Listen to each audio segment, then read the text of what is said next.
Assalamu alaykum hörmətli sabaqdaşlar. Tayyibə dərsxanamızğa xoş gəldinizlər. Biz bugün balağat dərslikimizin 12-ci dərsini oxuyumuz. Şundaqla ilmul maani babınınki ən axırqı babını oxuyumuz. Balağat ilmi qancha tema toxtalıdı? 3 temada. İlmul maani, ilmul bayan, ilmul badi'. Biz bugün ilmul maaninin ən axırqı babını oxuyumuz. O qaysı? İcaz, el-itnab vel-musabah. Bismillahirrahmanirrahim. الباب السابع في الإيجاز والإطناب والمساواة. Yettinci bab icaz, itnab ve musava hakkında. Əmdi, aldı ilə mən qısqıcı bir düşündürüb össəm, icaz degen nima? İcaz degen nima? İcaz degen lüğət cəhətdə qısqartış degen gap, ixcamlaş degen gap. İstilahi cəhəti nim degen gap desə, istilahi cəhətdə o qısqı ləbzi ilə qısqı gəb bilən köp mənanı ifadələş. Əmdi kitab qarasanlar, lüğət cəhətdə ixtisar, ixcamlaş, qısqartış degen mənidə, istilahi cəhətdə və huvə təvəddiyyətul mə'nə bi'ibaratin naqisa anhu ma'a vəfaihə bil qaradi. O mənanı kəm ibarə ilə, yəni qısqı naqsin kəm, yəni qısqı ibarə ilə, yəni o mənisidən qısqa. Naqisatun anhu degədizin məna qaytıdır. O mənanı, o mənisinin qısqa ibarə ilə məqsədini tuluq ifadələşilən birəgə ada qilish. Ma'a vəfaihə bil qarad. Diqqətə, istilahan o mənanı, o mənadan qısqa ibarə ilə məqsədki vəfa qıb durub ifadələş. Məsələn, innəməl a'malu bin niyyət desək, əməllər niyyətə bağlıq. Qaranlar, namazınız, rozunuz, dəvimi, innəməl a'malu bin. Əməllər. Hətta məsələn, ibadətiniz degen bolsunmuş, məsələn, Peyğəmbər sallam, innəməl ibadət bin niyyət. İbadətlərinizə əməllərə bağlıq deyib qoyğan bolsa, bundan bəlkə nurğun qəlb əməlləri çıxıb getidi. Məsələn, yaxşı güman qilish, yaxşı oylaş, şundaq o degen qoxşuğan a'mal deyişən səbəbi bədəni əməllab qalsın, yoki qəlbi əməllab qalsın, həmmini öz içigə aldı. Mana bu ləbzi qısqa, mənisi köp. Müşahidesin şəridi desək, nəhayət köp məna çıxıdı. Demək, ləbzi qısqa, köp mənini ifadələşə bizim deyimiz, icaz deyimiz. Qanda vaxtı icaz keltirimiz, bunun bir qancha səbəbləri var. Davaihi onun səbəbləri. Birincisi, təshilul hifz, yadlaş, əst tutuşunu asallaşdırış üçün. İkincisi, taqribul fəhm, düşünüşünü yıqınlaşdırış üçün. Üçüncüsü, diqul maqam, maqam, deydiğən gəbini qılğan urun qısqulab qalsa. Dördüncüdən ixfa, bəzən gəplərini yuşuruş üçün. Beşinciden sametul muhadese, paranlaşda zirkip qilish şunun səbəbi. Yəni icaz keltirishning səbəbi. Yəni xəxini zirkip qalmasın deb qısqılam gəp qilamiz. Mənisi köp, özü qısqa gəp qilamiz. Demək, şu 5 xil səbəblər var. Əmdə biz icazda bir az təfsili toxtalımız. İcaz iki qism buludu. Birincisi icaz qasr, ikincisi icaz hazf. İcaz qasr degen nima desək, bu üzünü çıxıb durub da, icaz qasr degenimiz bir cümleni, bir gapni, yoki bir hərfni, yoki bir sözni taşlab etməsdən az ləbzlərini işlətib köp mənini ifadələş. Bunun buldu icaz qasr oldu. Deydi, icaz qasr degenimiz o yetadammanul kelamul qalil maaniye kəsira min gayri hasb. O kalam az gap köp mənlərini öz içigə elişə taşıb etməsdən. Yəni az gəpninki heç qandaq həzb qılmasdan, bir nərsini taşıb etməsdən köp mənlərini öz içigə elişə.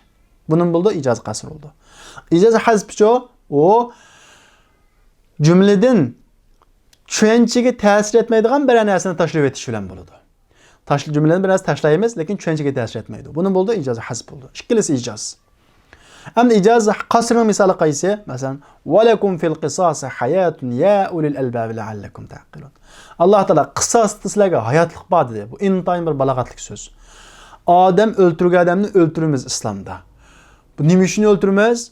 Bir adam öldürürsə, biz qopab anı öldürürsək, xəxil qopab adam öldürsək, adamını öldürkən deb qana qılmaydı, adamını öldürməydi, hayatlıq saqlanıb qaldı. Biz düşünürsək, mıyda düşünülürdü bu gəp. Amma Allah Taala nə dedi? "Vələkum fil qisas hayat." Qisaslığa hayatlıq var dedi. Qaranlama gənin balağatlıqıga. Qisaslığa hayatlıq var. Bunu düşünürsək, yine yeşilidir bu gəp. Buni bergan tashlab o'taqliqmi? Yo'q. Endi ijoz hasb uchun desa, bunun ma'lum bir harfni yoki so'zni yoki jumlani tashlash bilan bo'ldi. Masalan, valam aku baghiya degandagi lam akudagi asli nima? Lam akun. Shundaqo, valam akun. Nun bir harf tashlandi. Va Qur'on Karimda was'alil qariya. Ay yezdin so dedi shundaqa. Aslida was'al ahli qariya. Ay yez ahlidin so, kanat ahlidin so. Ahli qanday qildi? Tashlandi. Demak, bu yerda bir so'z tashlandi. Va la in sa'altahum man khalaqas samawati wal arda yaqulunalloh.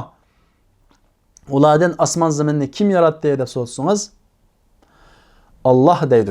Endi bu yerda bir jumla tashlanaqliq. Jumla. Qaysi? La yaqulunna khalaqahunnalloh. Ular deydi, Allah deydi. Nimani Allah deydi? Osmon zaminni Alloh yaratdi deydi deb. Ya'ni khalaqahunna degan bir jumla qanday qilindi? Tashlandi. Demak, ijoz hazb ya harfni tashlash bilan bo'ladi, ya so'zni tashlash bilan bo'ladi, ya jumla tashlash bilan bo'ladi. Endi biz qaysini keldik? Ijozni tushunib bo'ldik. Endi biz itnobga keldik. Ikkinchi temamiz nima edi? Itnob. Endi itnob degan nima desanglar, bu lug'at ma'nosi bir narsada mubolag'a qilish degan gap. Ko'ptirish, mubolag'a qilish degan gap. Ammo buning istilohiy ma'nosi nima deganda, bu jiq gap bilan foydaliq jiq gapni ifodalash. Ijoz az ma'nodan nurg'un gapni ifodalaymiz, ammo jiq gap bilan ifodalash. Ammo u jiq gapning ichida bunda ahamiyatsiz gap yo'q. Hammasi ahamiyatli, ammo shu ahamiyatli gapni jiq gap bilan ifodalash. U qaysi? Deydi, lug'atan al-mubalag'atu fi shay' binasida mubolag'a qilish istilohiy jihatdan ta'addiyatul ma'na bi'ibaratin za'ida anhu ma'al fa'ida. O ma'nani u ma'nadan ortiq iboralar bilan ma'al fa'ida paydolab turib, paydo uchun paydolab turib qana qilish ifodalash. Ya'ni ma'nisidan ortiq ibora bilan paydolab turib, payda. Demak, paydolab turib ifodalash bir ma'noni. Masalan, قال رب إني وهن العظم مني واشتعل الرأس شيبا ولم أكن بدعائك رب شقيا. قرأنا نمدده ey Rabbim inni jazman man وهن العظم sumaklarım acizlashib qoldi va chechimga oq kirdi. Qaranglar, asli qirib qoldim desa gap tugamdi, tugaydi. Bu yerda asli ortiq qanday qildi, nurg'un gaplarni qildi. Buning nimasi bor? Balog'atlik tarafi bor. Biz buni to'yanda so'zlaymiz. Bunun albatta sababi bor. Asli qirib qoldim desa, qirib qolganimdan so'ng ajrashib qoladi, chechi oq kirdi. Unda demay, mening so'ngim ajrashib qoldi, chechim oq kirib qoldi dedi. Shundaqmi? Endi ikkinchisi musava. Bu musava degan nima desa, bir ma'no bilan bir lafz bilan u lafzning ma'nosi barobar. Ortiqmi emas, ma'nosi kammi emas. Ijoz degan oz lafz bilan ko'p ma'noni ifodalash, itnob degan ko'p lafz bilan ko'p ma'noni ifodalash, musava tang-mutang. Ma'nosi bilan uning lafzi tang. Musava deganimiz va ta'addiyatul ma'na bi'ibaratin musawiya lahu. O ma'nosiga barobar bir ibora bilan bir ma'noni ifodalash, antakuna, ya'ni buludu ma'ani, ma'nilar lafz miqdori bilan buludu va alfazla lafzlamu ma'ni miqdori bilan buludu. Ya'ni ma'nlar lafz miqdori bilan lafzlar ma'na miqdori bilan buludu. Ikkilisi bir-biriga emas. وإذا رأيت الذين يخوضون في آياتنا فأعرض عنهم حتى يخوضوا في حديث غيره. Agar sen bizning oyatlarimizga cho'kayotgan kishilarni ko'rsang, ya'ni oyatlarimizni masxara qilib cho'kayotgan kishilarni ko'rsang, fa'arid anhum hatta yakhudu fi hadithin ghayrih. Ularning yuz o'ri boshqa gap bo'g'chilik, ularning qish oltama deydi. Endi qarasak, bu nihoyat tushunishlik. Ma'nosi bilan buningki lafzi tang. En ko'p ishlatilgan gapimiz shu bizning odatda. Ko'p hollarda bizning qilgan gapimiz bilan ma'nosi tang. Bu normal jumlalarda. Shu buni kenar to'xtalish hojasiz. Endi bu oyatni dedik biz itnobni. Nimashqa u qiriblam ketdim desa bo'ldi shunaqo. Nimashqa bilan so'ng kamazlashib qoldi, o chechimga oq kirdi dedi bu yerda deganda, buning bir qancha sabablari bor. O sabablarning qatoridan deydi, itnob bir qancha ishlar bilan bo'ldi, uning foydasi bor. Uning foydasini bilib so'zlaymiz hozir. Al-itnob yakunu bi umurin kathira. Endi itnob, ya'ni uzun keltirish bir qancha ishlar bilan bo'ladi. Uning qatoridan birinchisi umumdan keyin xosni so'zlash bilan. Umuman bir gapni qilib bo'lib, undan keyin shu umumning ichidan bir gapni chiqib, yana shu mazmunda bir gapni qilib qo'ysak, bu zikrul xos ba'dal am bo'ldi. Masalan, O'quvchilarning hammasi ati kelsin. Sinf boshliqlarimi kelsin desam, o'quvchilarning hammasi kelsin deganiga asli sinf boshlig'im shuning ichida bor shundami? Ammo men umumning ichidan bir xosdan birini chiqib so'zlab qo'ydim. Buning bu itnob bo'ladi. Buning deymiz zikrul xos ba'dal am. Nima uchun buni bunday so'zlab qo'yamiz? Qaranglar. İjtahidu fi durusikum vel lughatil arabiyya. Darsinglarni tirishib o'rganinglar va arab tilini tirishib o'rganinglar. Asli darsinglarning ichida bor shu. Demak, umumning ichida yana chiqib so'zlab qo'yma. Va foidati uning foydasi at-tanbih ala fadl xos. Xosning fazilatiga qanday qilish? Ogohlantirish. Darsinglar hammasi muhim, ammo uning uchun eng muhimroq bo'lgani qaysi demakchi? Bu yerda biz arab tili demakchi. Bu xil uslub Qur'on Karimda bor. Masalan, hafizu ala salat va salatul wusta deb. Namaz ahamiyat beringlar va asr namozga. O'tir namoz deydi. Ko'pincha mufassirlar asr namoz deydi. Asr namozga ahamiyat beringlar dedi. Asl namozning ichida bormi? Bor. Hammadan muhimi qaysi? Asl hammasi muhim. Bu yerdagi muhimlik sababi asr namozi eng ishq to'g'ri kelib qoldigan, zayolab ketish ehtimoli ko'p bo'lg'achqa bizga qanday qilgan eskartilgan. Demak, uni itnob qilishning chuqur shunga o'xshash bir nimasi bor, foydasi bor. İkincisi zikrul am ba'dal xas.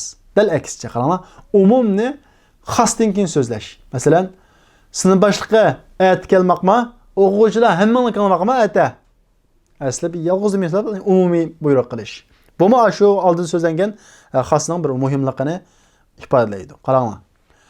Robbighfirli va li validayya va lil mu'minina val mu'minat. Hammasi ko'p qildigan duosi. Ey Alloh, meni mag'firat qilsla va li validayya va ota-onamni mag'firat qilsla va mu'min erlarni va mu'min ayollarni mag'firat qilsla.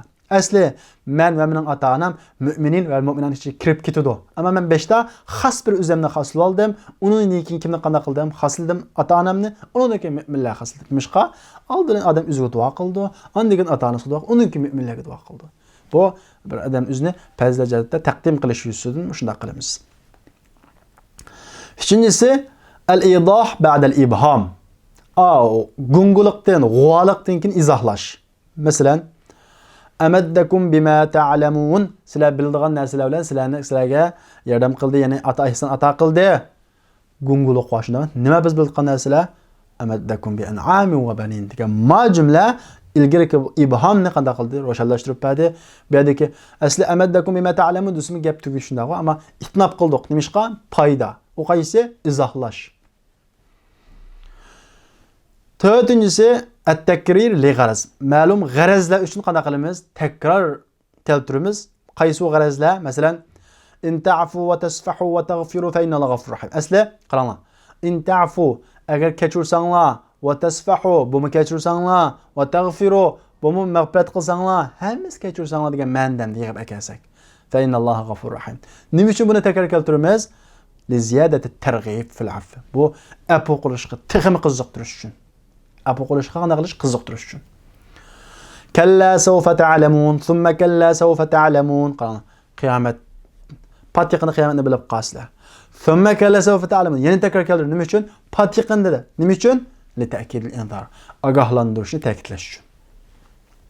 Demak, takror keltirish nima uchun bo'ldi ekan? Ya qiziqtirishga yoki ogohlantirish. Undan keyin jumla i'tirodiya uchunchi itnob qilinadi. Ya'ni uzun keltiramiz. I'tiroz degani nima desa? Tawassutu lafzun bayna ajza'i jumlatin murtabitatun ma'nan li g'arad. Qaranglar. Bu cümlenin parçaları o'ttirisida bir lafzining o'ttirida kelishi, bog'langan holatda ma'niga maqsad uchun. Ma'lum bir maqsad uchun ma'niga bog'lanib turib, cümlening parchasining o'ttirisida kelgan lafzi. O qaysi biz ko'p uchraydi bu masalan. Va yaj'aluna lillahil banat. Ular Allohga qizni qizva deb qaraydi. Shundaq-ku. Allohga qizva deb qaraydi. Nauzubillah. Qanday subhana Allah onundan paktur. Ma bir i'tiroz, cümle i'tirodiya. Bu itnob qildik, buni payda. O qaysi? Allohni paklash. At-tavyil. Bu tavyil degan nima? Asli saysilish, bir agashtirish degan ma'noda taqibul jumla bi ukhra tashmilu ala ma'naha ta'kidan laha deydi. O bir cümleni yeni bir cümlege agashtirib keltirish. Bir cümleni yeni bir cümlege agashtirib keltirish. Ikkinchi cümle birinchi cümlening ma'nosini qanday qilib o'z ichiga olib va uni ta'kidlab. Shunda qalan taqibul jumla bi ukhra. Jumlani yana bir jumlaga ergashtirish o'z ichiga oladi, tashtamil o'z ichiga oladi o jumla. O birinchi jumlaning ma'nosini va uni qanday qildi? Uni ta'kidlagan holatda. Ta'kidallah. Masalan, qul ja'al haqqu va zahaqal batil. Daim Muhammad azam haq keldi. Batil yo'q bo'ldi. Innal batila kana zahuqa.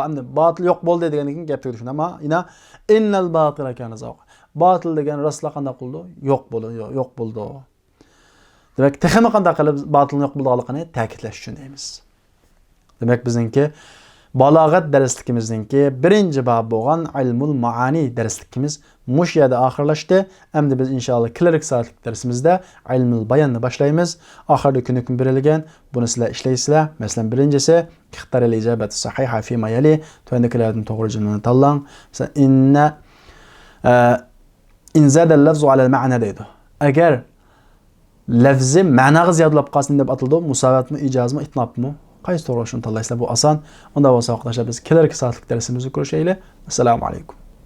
لو قد ذقت من حلواه طعما لا آثرت التعلم واجتهدت